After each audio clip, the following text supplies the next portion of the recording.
সবাই মিলে তো বেশ আনন্দ করলাম। সময়টা যতই এগিয়ে আসছে ততই যেন আনন্দের মুহূর্তটা মনে হচ্ছে কেমন যেন কমে আসছে, তাই মনের ভিতরটাও যেন একটু কেমন কেমন করছে। গুড মর্নিং এভরিওয়ান, সকাল সকাল আরেকটি নতুন ভিডিও নিয়ে আমি ঝুমু তোমাদের মাঝে হাজির হয়ে গেলাম।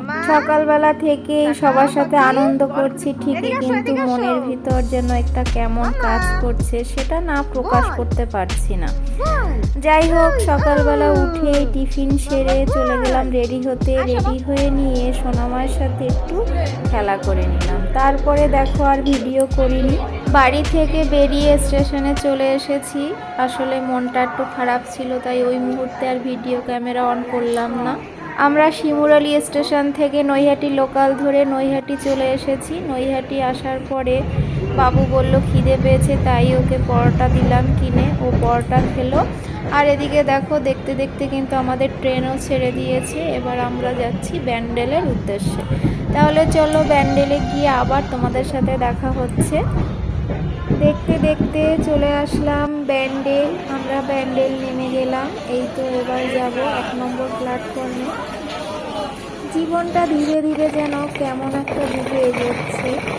প্রথমে তো দাদা মন খারাপ করে গেল, তারপরে আমিও সবার মন খারাপ করে চলে এলাম। এটাই হয়তোবা জীবন, তাই না? এরকমটা না হলে হয়তোবা জীবনের মূল্যই নেই। যাই হোক, এবার আমরা দেখো 1 নম্বর প্ল্যাটফর্মে উঠে যাচ্ছি। দেখতে দেখতে দেখো আমাদের ট্রেন চলে এসছে। ট্রেনে উঠে পড়েছি, ট্রেন ছেড়ে দিয়েছে। এবার চলো যাই আমাদের গন্তব্যস্থলে, গিয়ে আবার তোমাদের সাথে দেখা হচ্ছে।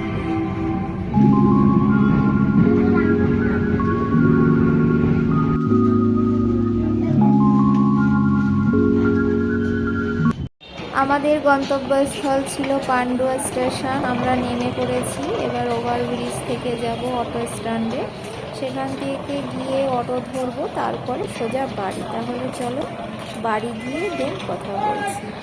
না না দাঁড়াও, এই দেখো আমরা কিন্তু অটোতে উঠে পড়েছি, বাড়ি চলে এসেছি। এবার ফ্রেশ হয়ে নেব। তাহলে চলো ফ্রেশ হয়ে নিই। মায়ের ফুলবাগান থেকে ফুল নিয়ে এসেছি রাধা গোবিন্দর চরণে দেব বলে, তাই আমি ফ্রেশ হয়ে চলে গেলাম ঠাকুর ঘরে। গিয়ে পুজো শেষ করে চলে যাব রান্নাঘরে। পুজো শেষ করে চলে আসলাম রান্নাঘরে। ভাত বসিয়ে দিয়ে তারপরে আমি অন্য সব কাজগুলো করেছি। এদিকে আমাদের সিদ্ধ ভাত হয়ে গেছে। একদিকে আমি ডিম সিদ্ধ আর ভাত বসিয়ে দিয়েছিলাম।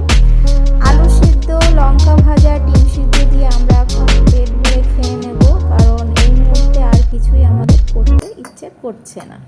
এই খাবারটি যেন সত্যি বলছি আমার কাছে অমৃত লাগছে। আমি ঘি খাইনি, বাবুকে ঘি দিয়েছি। আমি জানি না এই খাবারগুলো তোমরা কারা কারা পছন্দ করো, যদি করো অবশ্যই কমেন্টের মাধ্যমে বলো। আমি পরে ভয়েস দিচ্ছি, তখনও মনে হয় যেন আমার জিভের ডগায় জল চলে এসছে এই খাবারগুলো দেখে। মাছ মাংস একদিকে আর এরকম খাবার একদিকে, সত্যি বলছি অসাধারণ অমৃত খাবার আমার কাছে বিশেষ করে। আজকের ভিডিওটি আমি এখানেই এন্ড করছি। তোমরা সকলেই ভালো থেকো, সুস্থ থেকো, টাটা, বাই বাই।